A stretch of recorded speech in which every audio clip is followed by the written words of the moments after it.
நாமும் போட்டா நல்லா நடிப்பேன்னு சொன்னடா. நான் வந்துகிட்டு பெரிய இடம் ரீசெண்டா நடந்துக்க. இவ ரொம்ப டீசெண்டா இருக்கிற காவா ஓரத்துல கஞ்சா அடிக்கிற மாதிரியா இருக்கு. Hi hello friends, welcome back to our channel. So இன்னைக்கு நாம பார்க்க போற படம் பார்த்தீங்கன்னா 2024 வந்துட்டு ஒரு காமெடி டிராமாவை எடுக்கப்பட்ட சாட்டர்டே நைட் அப்படின்ற படத்தை பார்த்தீங்கன்னா இப்போ நெட்ஃப்ளிக்ஸ்ல தமிழ் டப்பிங்கோட ஸ்ட்ரீம் பண்ணியிருக்காங்க.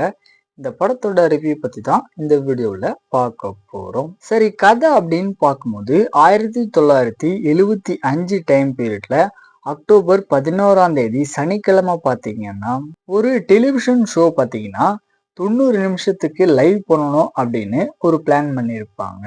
ஆனா இருந்தாலுமே அங்க இருக்கிற ஆக்டர்ஸா இருக்கட்டும், செட் ஒர்க்கா இருக்கட்டும், அதுக்கப்புறம் டைலாக்ஸ், இந்த மாதிரி எல்லா விஷயமுமே பார்த்தீங்கன்னா கொஞ்சம் ப்ராப்ளத்தோடவே இருக்கு. ஸோ இந்த மாதிரியான விஷயங்களை இவங்க எல்லாருமே சேர்ந்து எப்படி ஹேண்டில் பண்ணி அந்த ஷோவை நடத்துனாங்க அப்படின்றது தான் இந்த படத்தோட கதையா இருக்கு.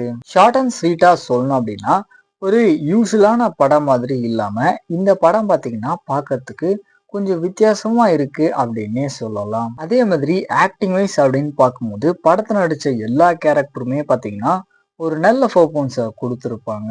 தென் படத்துல ஒரு கட்டத்துக்கு மேல வரக்கூடிய அந்த காமெடி சீக்வன்ஸுமே பாத்தீங்கன்னா ஓரளவுக்கு நல்லாவே ஒர்க் அவுட் ஆகிருந்துச்சு. டெக்னிக்கல் சைடு அப்படின்னு பார்க்கும்போதும் சரி, சினிமாட்டோகிராஃபியா இருக்கட்டும், பேக்ரவுண்ட் மியூசிக், சவுண்ட் எஃபெக்ட்லாம் பார்த்தீங்கன்னா இந்த படத்துக்கு ஏற்ற மாதிரி நல்லாவே பண்ணியிருப்பாங்க.